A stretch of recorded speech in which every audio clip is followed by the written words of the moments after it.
오늘 본문 말씀은 사두개인들과 부활 논쟁을 벌이는 사건을 기록하고 있습니다. 이 사두개인들은 마가복음에서 오늘 처음 등장하고 또 더 이상 등장하지 않는 단체인데요. 마가는 이 사두개인들을 부활이 없다 하는 자들이라고 단적으로 소개를 하고 있습니다. 오늘 이 사두개인들이 예수님을 찾아와서 하는 말도 그 이야기입니다. 부활은 없다. 그 이야기를 하고 싶은 것입니다. 이들이 예수님께 예를 든 이야기는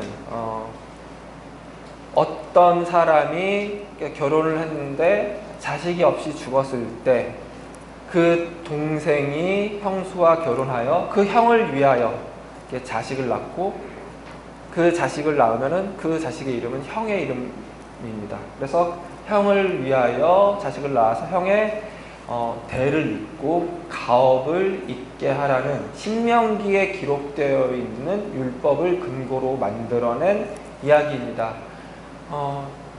조금은 이렇게 극단적인 예이죠. 그러니까 7 형제가 있었는데 7 형제가 다 그 한 여자에게 결혼을 하고 다 자식이 없이 죽는, 그러니까 대단히 극단적인 예를 들었긴 했지만, 그러나 이 이야기가 신명기에 기록된 율법을 지킨다는 측면에서 봤을 때는 정당한 이야기입니다. 그런데 이렇게 그 율법을 지킨 정당한 이야기가 부활의 때가 되면은 어떤 모순을 만들어내지 않느냐라는 이야기를 이 사두개인들이 예수님께 하고 싶은 것입니다.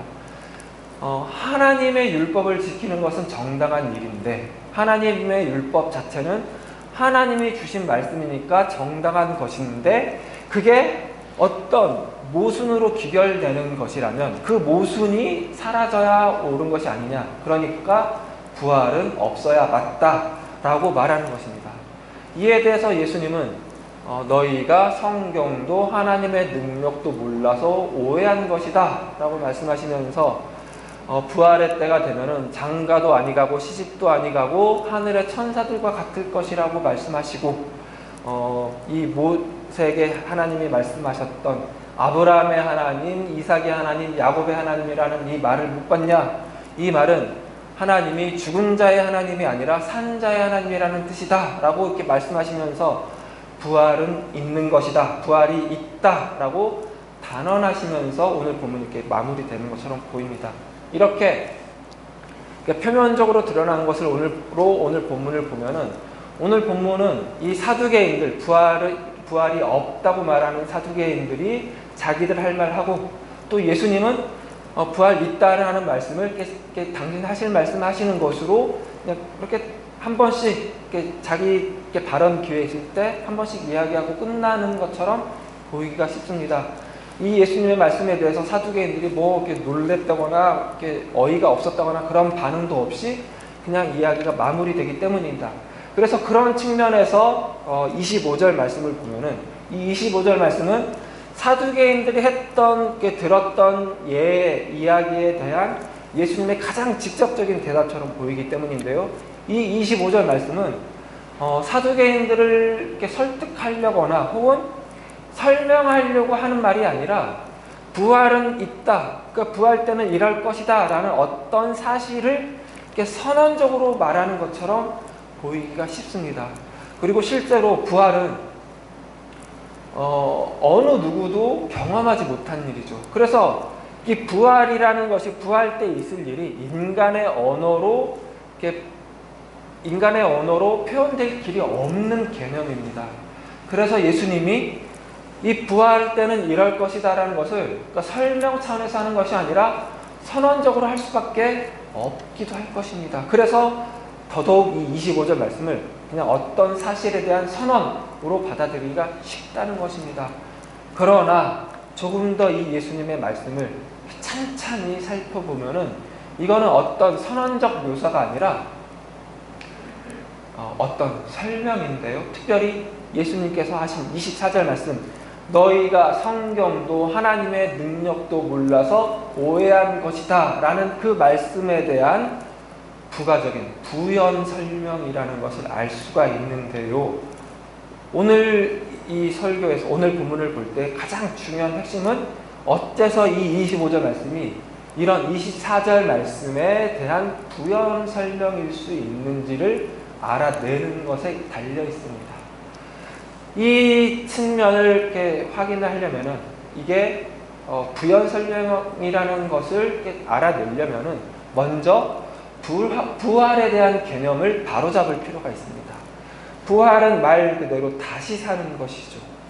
다시 사는 것을 말하니까 자꾸 어떻게 이렇게 오해하기가 쉬우냐면요. 죽은 사람이 그대로 깨나는 것, 그대로 다시 살아나는 것으로 생각하기가 쉽습니다. 마가복음을 포함해서 4개 복음서에서 전하는 예수님이 죽은 사람을 살린 사건은 3차례가 있습니다. 마가복음에서는 야이로의 딸을 살린 장면이 있었죠. 그리고 다른 성경 누가복음에서는 나인성 과부의 아들을 살린 사건이 있었습니다. 그리고 요한복음에서는 나사로를 살린 사건이 있었습니다. 그런데 이 3 사건 모두 죽은 사람을 살린 사건이고 그 죽은 사람이 살아난 사건인데 이걸 가지고 부활했다고 말하지는 않습니다. 죽은 사람이 살아난 것인데 부활이라는 특정한 용어를 사용하지는 않는다는 것입니다. 왜냐하면 부활은 인류 역사가 종료되고 하나님의 나라가 임했을 때 의인들이 다시 살아나는 것을 묘사하는 것이 뿐만 아니라 그 의인들이 다시 살아날 때 그냥 지금처럼 다시 살아나는 것이 아니라 지금과는 다른 몸, 완전히 다른 육신, 완전히 새로운 육체로 변화되는 것을 포함하는 개념이 부활이기 때문입니다. 이해가 되시겠어요? 그러니까 부활은 그러니까 우리의 육신 개념으로 봤을 때는 단절된 사건입니다. 불연속하는 사건입니다. 우리 육신은 이제 이 현세에서 소멸이 되고 부활 때가 되면 전혀 새로운 육체로 변화되어 다시 살아나는 것이 부활인 것입니다. 그리고 그 부활은 언제 일어나냐면은 인류의 역사가 종료된 시점에 하나님 나라가 완전히 임한 시점에 시작되는 것입니다.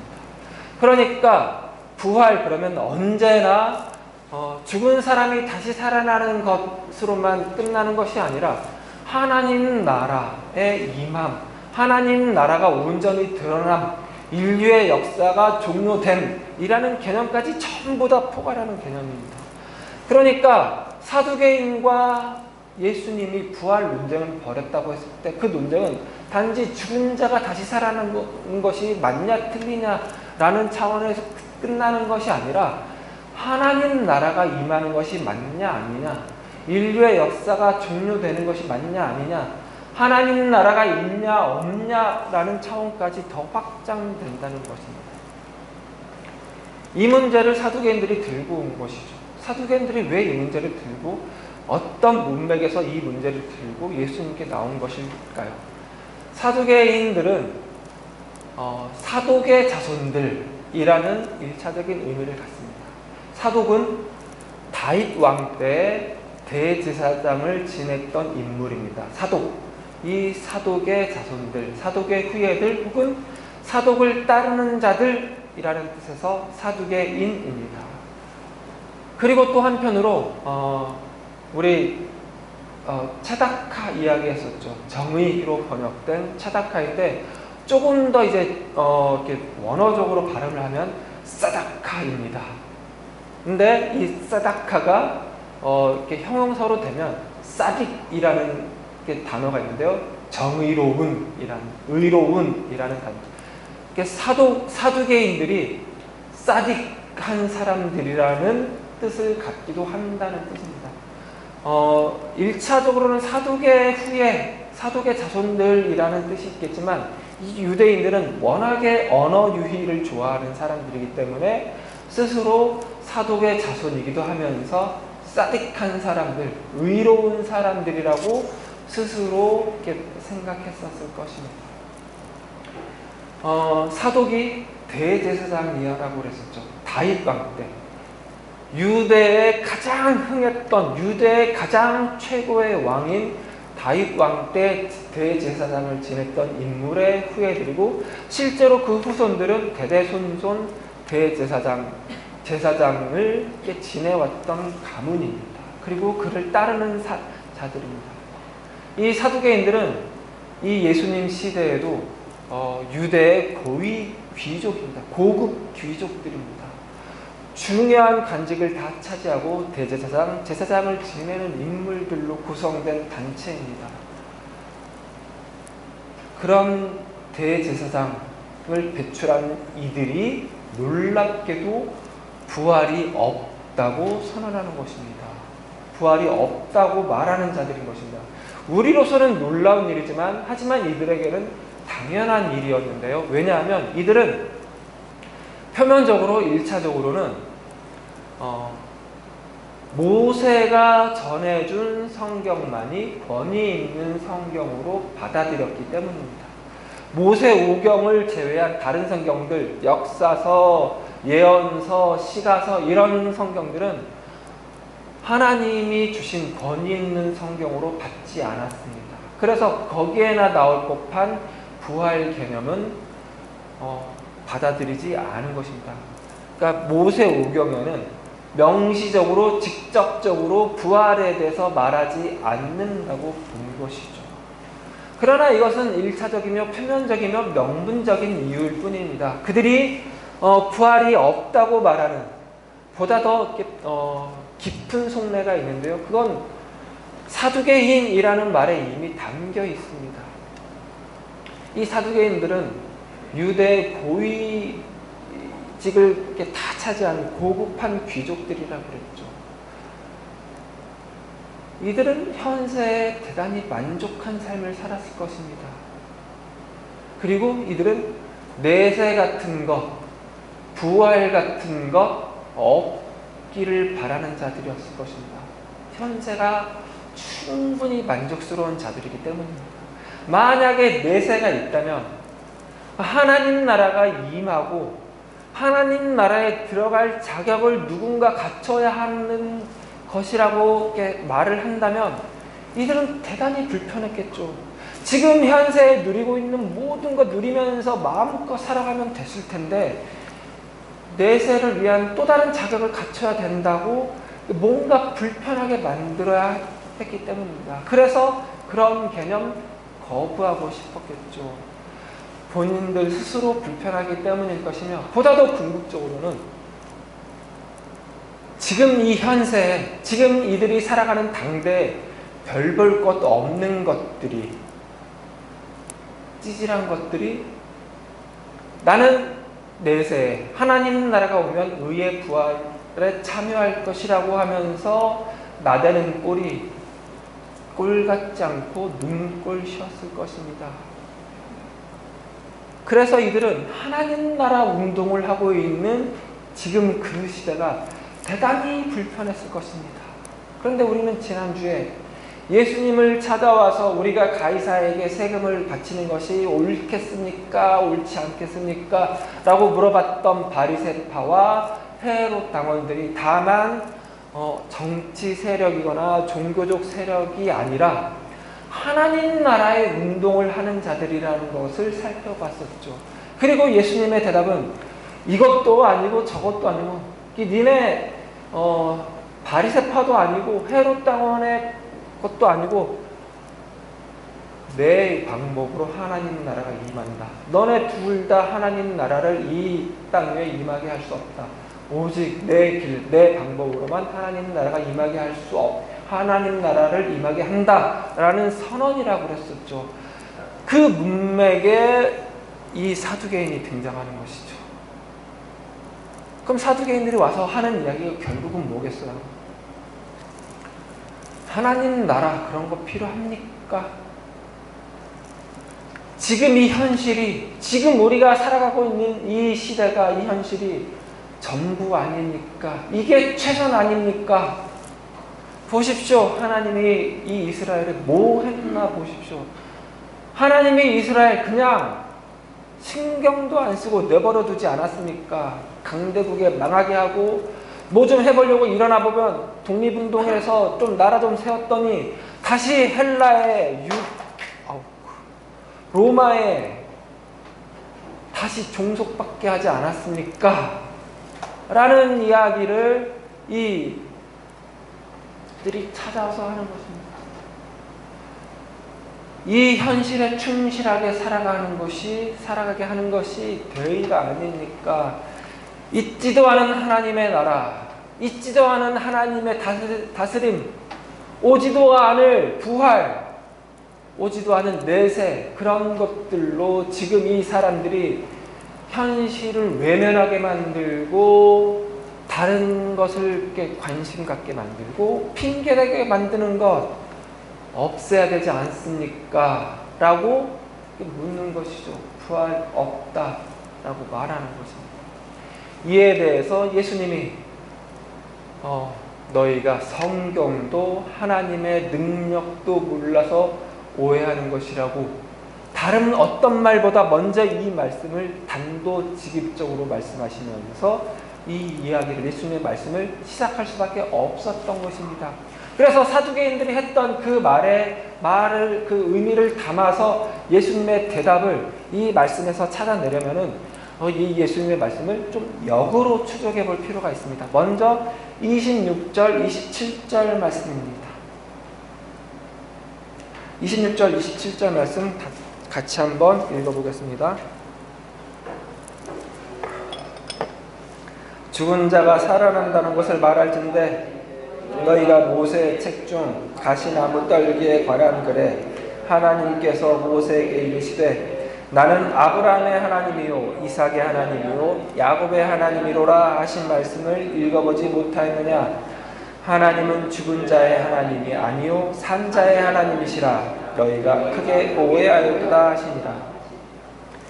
예, 이 말씀은 말 그대로 하나님이 시내산에서 모세에게 떨기나무 불꽃 가운데 찾아가셔서 당신을 소개하신 말씀인데요. 나는 아브라함의 하나님이요 이삭의 하나님이요 야곱의 하나님이라 이렇게 말씀하실 때 아브라함의 하나님이었다, 이삭의 하나님이었다, 야곱의 하나님이었다 이렇게 과거형으로 말씀하지 않고 현재형으로 말씀하신다는 것이죠. 그리고 그 의미가 죽은 자의 하나님이 아니라 산 자의 하나님이라는 뜻이다. 이들이 부활했다라는 뜻을 이렇게 나타내는 말씀이라고 예수님이 이렇게 말하는 것이죠. 그런데 이 말씀을 이렇게 오해하면 안 되는 것이 뭐냐면은 산 자의 하나님이고 이게 아브라함과 이삭과 야곱의 하나님이 과거형으로, 과거 영웅의 하나님이 아니라 현재형으로 이렇게 말했기 때문에 하나님이 이들을 우리는 볼 수 없지만 이들을 이미 부활하게 하셔서 다시 살리셔서 지금 살아있는 것이다 라고 오해하면 안 된다는 것입니다. 이미 이 아브라함과 이삭과 야곱이 다시 살아나서 하늘나라에서 하나님과 함께 이렇게 보고 있다 이렇게 이해하면 안 된다는 것입니다. 부활은 언제 있는 것이라고요? 인류 역사의 끝에 하나님 나라가 온전히 임했을 때, 그리고 부활했을 때 몸은 어떤 것이라고요? 지금 몸과는 다른 완전히 새로운 완전 다른 종류의 육체를 입고 변화되는 것이 부활이라고요. 그러니까 아브라함과 이삭과 야곱은 부활했어요, 안 했어요? 했다고 말해야 될 것 같지만 안 했어요. 아직 안 했어요. 하지만 결국 부활할 거예요. 언제요? 인류의 역사가 종료되고 하나님 나라가 완전히 임할 때. 아직 일어나지 않은 일이지만, 하지만 미래 반드시 있을 확정된 사건이에요. 아직 일어나지 않은 일이지만 확정된 사건이라고. 그래서 이 확정된 사건, 아직 미래로 미뤄져 있는 사건을 하나님이 그냥 미래에 가둬두고 그 미래가 올 때까지 미루어두는 것이 아니라 그 미래에 확정된 사건을 가지고 하나님이 지금 이 현재로 찾아오시는 거예요. 이 현재로 끌고 오시는 거예요. 그래서 아브라함과 이삭과 야곱이 아직 부활하지는 않았지만 그 미래에 부활할 것이기 때문에 그걸 가지고 들어오사 아브라함의 하나님, 이삭의 하나님, 야곱의 하나님으로 오시는 거예요. 이들이 아직 부활한 건 아니지만 부활한 것과 다름없는 부활한 거예요. 이 부활이 완전히 미뤄진 것이 아니라 이 부활이 현재에 찾아 들어오는 것이죠.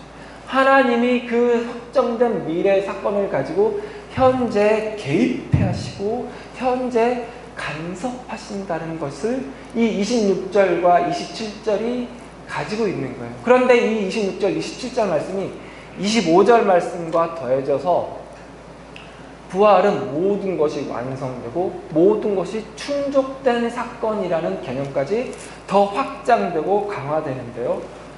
이 의미를 알려면 창세기 1장 27절, 28절과 비교해 볼 필요가 있습니다. 창세기 1장입니다.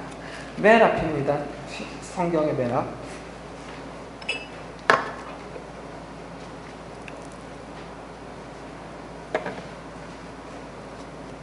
창세기 1장 27절, 28절 같이 읽습니다.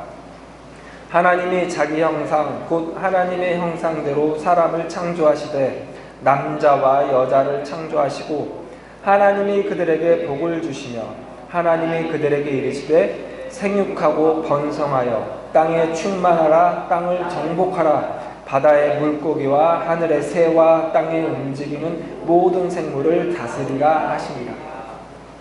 특별히 이 창세기 1장 28절 말씀을 문화명령이라는 표현으로 제목을 붙여서 표현을 하곤 합니다. 하나님이 천지를 그냥 지은 것이 아니라 어떤 목적을 가지고 지으셨다. 그리고 최초의 인류인 아담과 하와가 그냥 살면 되는 것이 아니라 그 하나님이 지으신, 목적하여 지으신 그 창조세계의 목적을 향하여 목적에 따라 어떤 것을 할 것을 명령을 받은 것을 심을 명시하는 말씀입니다. 그런데 그 목적을 향하여 뭔가를 하는 데 있어서 가장 출발점이 뭐냐면 27절입니다. 하나님이 남자와 여자로 창조하셨습니다. 그냥 이거는 성별을 구분하여 창조하셨다는 개념만을 말하는 것이 아니라 모든 남자와 여자가 만나서 이뤄가는 관계와 그 관계 속에서 만들어지는 모든 것을 다 포괄하는 개념입니다. 그 관계를 통해서만 하나님이 이 온 우주 만물이 하나님의 그 목적대로 진행되게 하신다라는 뜻입니다. 그러니까 그 목적대로 이뤄가는 데 있어서 출발점은 뭐냐면 남자와 여자가 만나서 결혼하여 생육하고 번성하는 것입니다. 거기서부터 출발하는 것이죠.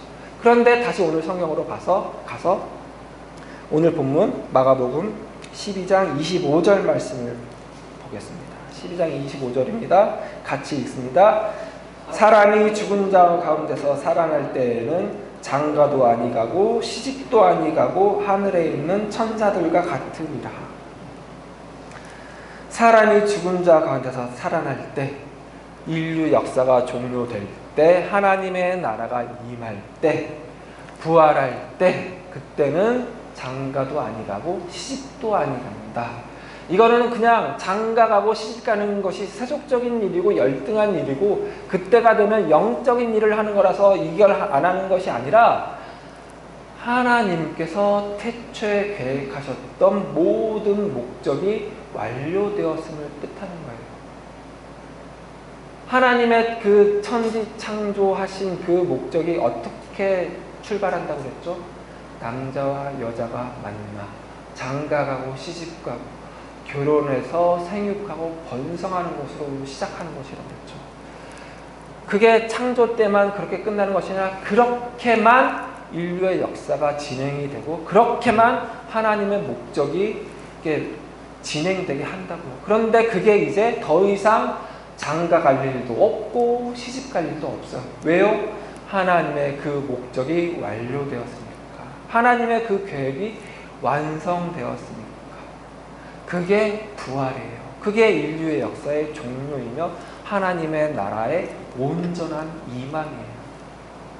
그게 미래에 확정된 미래예요. 그래서 이 26절, 27절과 만나서 다시 어떻게 되냐면 그 완성된 미래, 모든 것이 완료된 미래, 모든 것이 충족된 미래가 지금 이 시대, 지금 현세, 우리가 살고 있는 이 순간에 침투하여 들어온다. 끊임없이 그 완성된 모든 것이 충족된 미래와 더불어 우리 이 시대를 간섭한다라는 선언인 것입니다.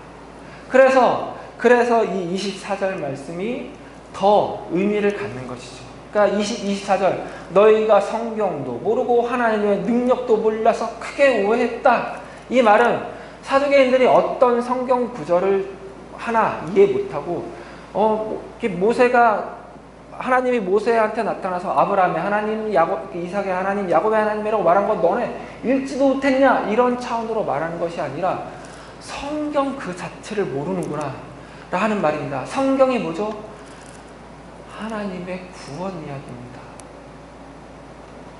하나님의 이 천지 창조와 그것을 그냥 내버려 두지 않고 간섭하고 회복하시겠다는 이야기가 그득한 이야기가 성경이죠. 다시 성경 한번 보세요. 천지 창조는 우리가 잠깐 읽었던 창세기 1장 2장에서 끝나요.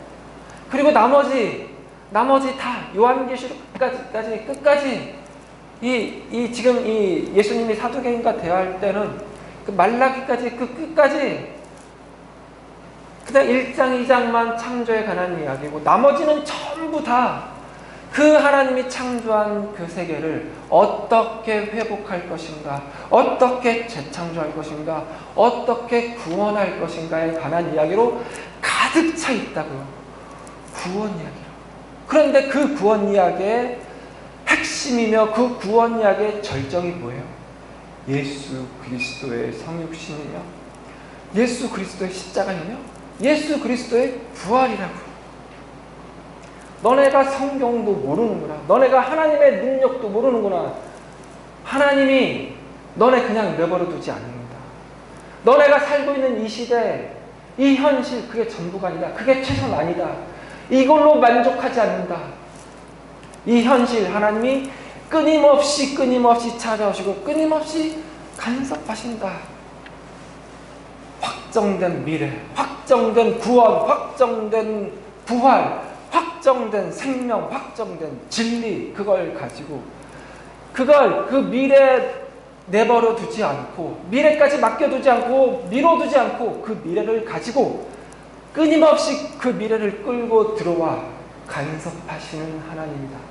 그리고 그 하나님을 내가 내 생애를 통해서 보여주고 있다. 그리고 내가 그래서 너희에게 고난받고 죽임당할 것이다. 그리고 부활할 것이다. 그래서 아브라함의 하나님, 이삭의 하나님, 야곱의 하나님, 그 하나님이 그냥 추상적인 개념이 아니라 지금 너희에게 찾아오는 하나님, 너희에게 간섭하는 하나님이라고 선언할 것이다. 그 하나님으로 너희에게 인정받을 것이다. 너희에게 고백받을 것이다. 라고 선언하는 것이죠. 이게 성경이 말하는 하나님이며 이게 성경의 모든 내용입니다. 부활은 우리 기독교에서 가장 중요한 핵심적인 개념입니다. 부활이 없으면 우리가 신앙하는 것은 정말 아무것도 아닙니다.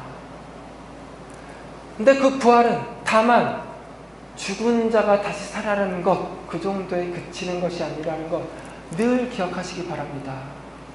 내세는 사후 세계가 아니에요. 죽으면 바로 펼쳐지는 세계를 말하는 것이 아니라 부활은 죽으면 바로 이어지는 세계를 말하는 것이 아니라 하나님 나라가 온전히 하나님의 의와 진리와 생명이 가득한 그 나라가 우리를 다스리는 것을 온전히 소망하며 그것이 우리와 지금 이 시대와 관련이 있다고 말하는 신앙 고백이라는 것 기억하시기 바랍니다.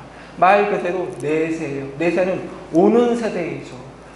지금 이 세대, 현세 말고 오는 세대, 이 현세가 종료되고 인간의 역사가 완전히 종료되고 하나님 나라가 오는도다 하는 그때 그 오는 세대, 그게 내세예요. 그때 우리가 의의 부활을 신령한 몸으로, 완전히 새로운 몸으로 부활체로 변화되어 부활될 것이라는 것을 소망하는 것입니다.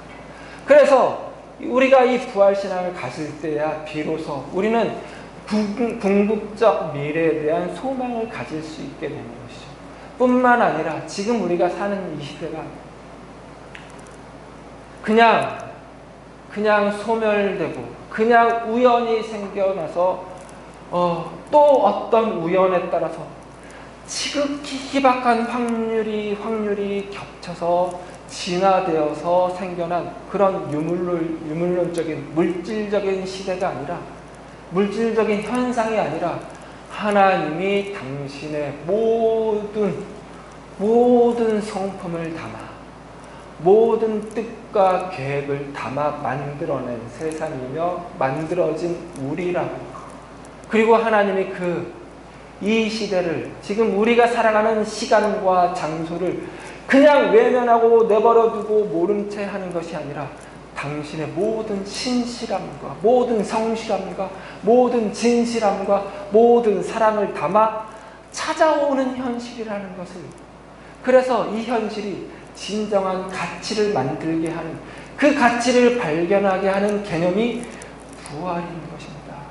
그래서 부활은 우리에게 너무나도 소중한데, 그런데 그 부활은 미래에 있는 것이 아니라, 미래에만 국한된 것이 아니라, 미래에만 일어날 사건이 아니라 하나님이 그 부활을 가지고 찾아오심으로 우리 매 순간 우리 현실이, 우리가 살아가는 그 시간과 장소가, 우리가 만나는 그 모든 만남과 모든 대화와 우리가 쏟는 모든 정성과 배려가 다 부활로, 생명으로 가득 차게 되는 것입니다.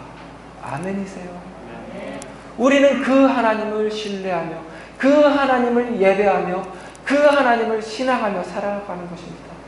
그럴 때 비로소 우리는 우리가 살아가는 모든 시간이 생명으로, 부활로 가득 찬 그 시간을 살아간다는 것을 알게 되며 누리게 된다는 것이죠. 그 하나님 늘 기억하시는, 그 하나님께서 우리에게 선물처럼 허락하신 그 부활 맛보시며 누리시며, 또 믿지 않는 자들에게 그 부활 생명 보여주시고 함께 맛보라고 권하시며 선물로 주시는 그런 삶을 살아가는데 능한 우리 인생교회 성도님들 되시기 바랍니다. 기도하시겠습니다.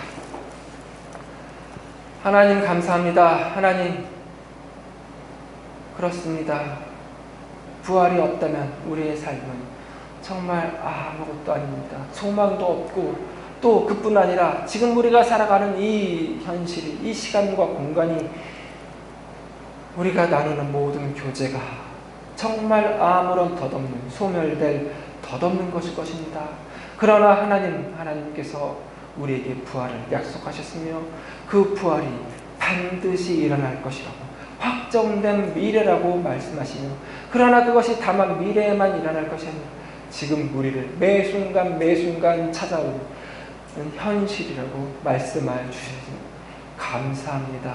하나님, 그렇습니다. 그 부활로 말미암아 우리가 살아가는 이 현실이 참으로 가치 있는 것이라는 것을 배웠습니다. 하나님, 그 하나님을 신뢰하며 그 하나님께서 우리에게 주시는, 하나님께서 예비하신 그 부활을 소망하며, 하나님께서 지금 이 순간 그 부활을 찾아오시는, 부활을 가지고 찾아오시는 하나님이라는 것을 믿으며 그 하나님을 누리며 살아가는데 능한 우리가 되게 도와주시옵소서. 우리가 살아가는 이 현실, 우리가 살아가는 이 시간 참으로 힘들고 어렵고 덧없어 보이기도 하지만 하나님, 정말 참으로 가치 있는 현실이며 참으로 하나님의 모든 의와 사랑과 생명과 진리로 가득 찬 현실이라는 것 늘 되새기게 하시고 늘 기억해내게 하여 주시옵소서. 그래서 그 가치를 온전히 누리는 데 능한 우리가 되게 도와주시옵소서. 예수님 이름으로 기도드렸습니다. 아멘.